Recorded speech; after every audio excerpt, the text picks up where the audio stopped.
but it's kind of time to start, even though it's still just July, to be planning for fall garden, and like a second round of things that aren't necessarily cool weather things, but have enough time to produce between now and frost. So I've talked about this. I'm gonna try doing a second shot of tomatoes. So these are Romas right here. I have 4 of those going at a couple that didn't germinate. And then a little while ago, actually I think about a week and a half, I took some suckers off my Amish paste tomatoes and one off a Roma, and put it in water for them to root. And they have. So here's one, I believe, let me compare. This one's a Roma. I just know by the leaf.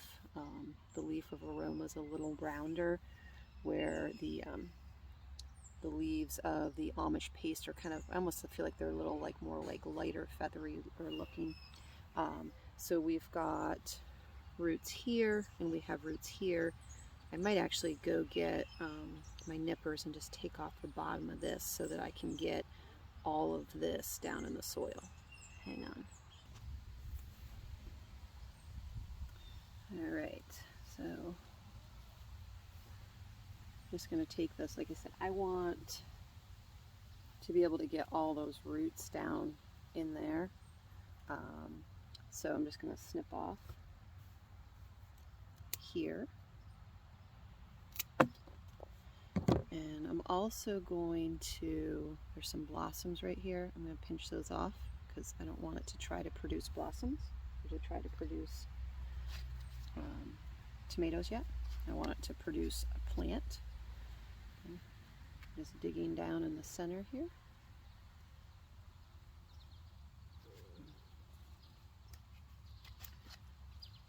To get all the way down to the bottom to be able to get all those roots. Contact with the soil. I might need to put a little more soil in here. We'll see.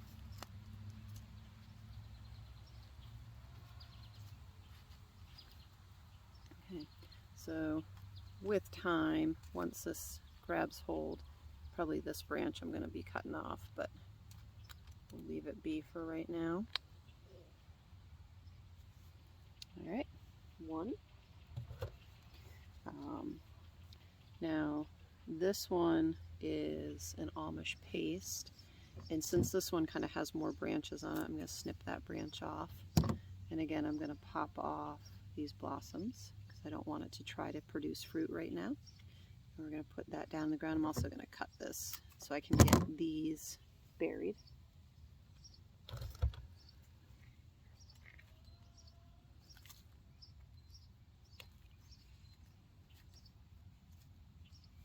There's number 2.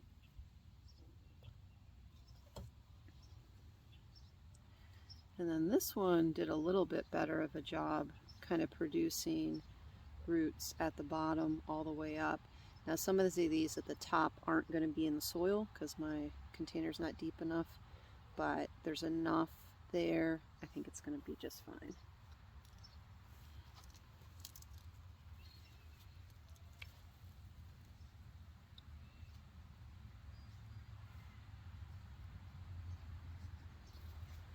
Actually, I'm going to kind of put it in at an angle a little bit so more of those roots are in contact with the soil. Okay, so those ones that I just put in, I'm going to give a little bit of time to establish roots. Now the other 4, I started these a while ago. We've got roots coming out the bottom. I think these I'm going to put in today, tomorrow, and the next day or two, because I'd like to get these in the ground because they've filled up this area with their roots. So I want to get them in the ground and let those roots continue and possibly produce a second round of tomatoes for me for fall.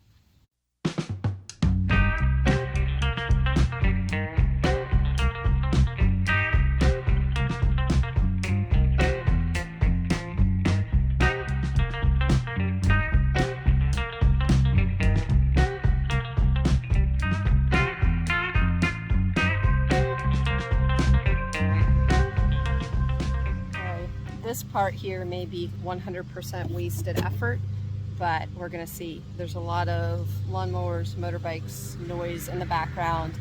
I don't know how the sound's gonna come through, so I may just be doing voiceover on this part.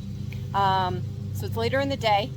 This morning you saw me potting up my suckers that I had rooted in water. But I have 4 Romas that I started a while ago. I have a video on that. I'll try to remember to link it below. So I'm planting some late season determinants. I grabbed a bucket of compost, raked off the mulch here, dumped the compost on. The mower's getting closer. But I stole some scrap. My dad runs a sawmill, a small sawmill, little hobby mill. I stole some of his scrap to use as tomato stakes. I'm going to put the stakes in first because I have made the mistake of putting the stakes in second and like hitting the root ball of the tomato. So I'm going to put these in. I'm going to dig the hole for the tomato. I'm going to put in an egg, plant the tomato. I've got my gallon jugs with holes cut in them, so I'm just going to use my watering can, set this next to the tomato, put a gallon of water in and then let it seep in. It's been really dry, so I want to make sure it gets a good drink. And my garden is an absolute jungle right now, and it's really difficult to drag the hose without hurting plants. So this is probably all going to be voiceover, but we'll see.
Hi, baby.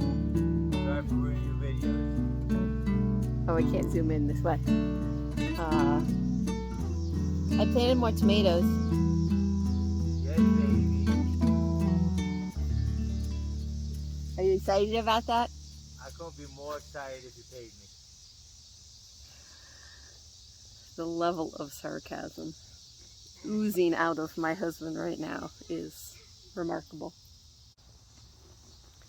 All right, so right here we've got 1, 2, 3, 4 Roma tomato plants. We've got stakes in for them, and I mulched. Now, something I'd like to point out. Okay, right around the plant right now, there's not much mulch because this is all fresh. And if I went very deep with this, it's going to heat up and it could damage my plant. So I went real deep in between, like this is, about that deep. And I did that kind of like in between, and a T in between the plants, around in a box around the outside of the plants. I did a real deep layer of mulch. That is going to heat up. That's okay as long as it's not too close to the plants. If you put fresh mulch or fresh grass clippings too thick real close to the plant and they heat up, it can damage the plant. So that's something to be careful of. Let those grass clippings dry some. Like right now, places in the garden that have big hills of grass. Luke mowed tonight and he was just dumping them where I may need them here soon. And I'm going to spread them as I need them, but we kind of just put them in the walkways and places where things aren't planted. So it is, July 19th today. And I just put 4 Roma plants in. In a little bit I'm going to put some more in. But I just wanted to show you, if we go over here to my Romas that I planted the middle of May. Let me turn this water off. I have some water drizzle in here. Okay, so these plants, there's 3 of them here, but here's one. Here's the other one. They're kind of, it's hard to tell where one ends and the other begins. These were planted in mid-May. We take a look at the amount of fruit that's on those.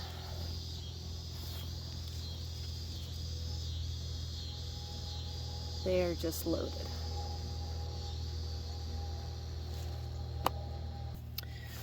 So that's, mid-May to mid-June's 1 month, mid-June to mid-July is 2. So let's say 2 months and a week, 2 months, so 8-9 weeks approximately, and they've produced this amount of fruit.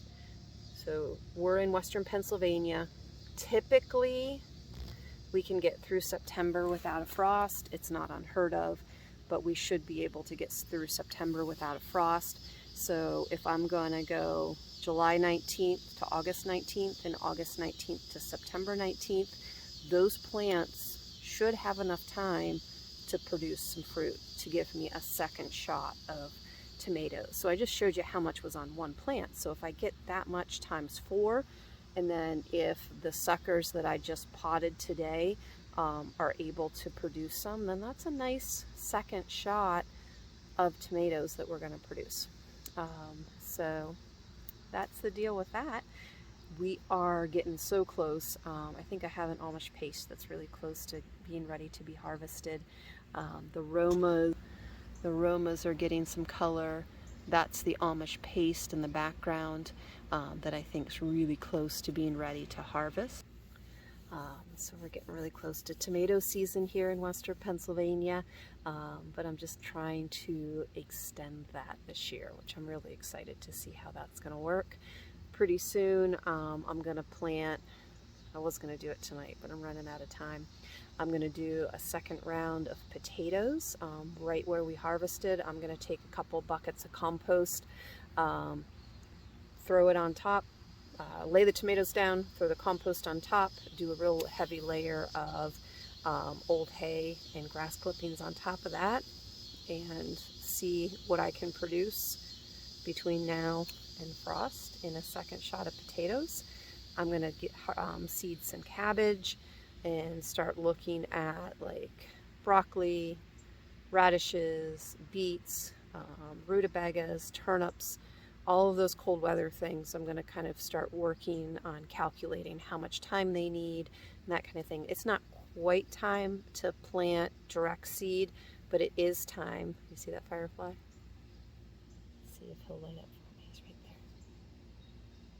there. Oh, he said no thanks. Yeah, I'm going to start seeds inside for cabbage, maybe broccoli and cauliflower. I just don't have a lot of luck with broccoli and cauliflower. I've done pretty good with cabbage. I've made sauerkraut. I've made coleslaw. It stores pretty good. It's good in a saute. It's good just to chop up some coleslaw on the weekend and kind of have that pre-made veg that you can throw on the side of things once I'm back at school. But I just haven't had a lot of luck with the broccoli and the cauliflower. So I'm thinking of maybe just doing a bunch of cabbage because we've had more luck with that. We'll see. I'll talk it over with Luke.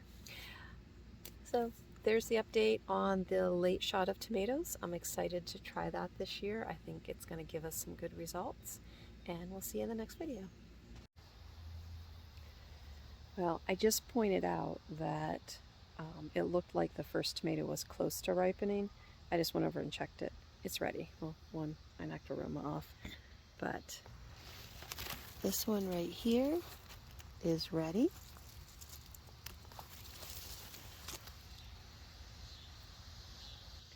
Now I've harvested like 3 of the bumblebee cherry tomatoes. I grabbed those today for lunch. Didn't record it because Luke was coming home for lunch and wanted to get lunch made, and the camera just slows you down. So I just harvested them and made a quesadilla, but they were delicious. Okay, so I'm done for real. First non-cherry tomato of the 2022 season.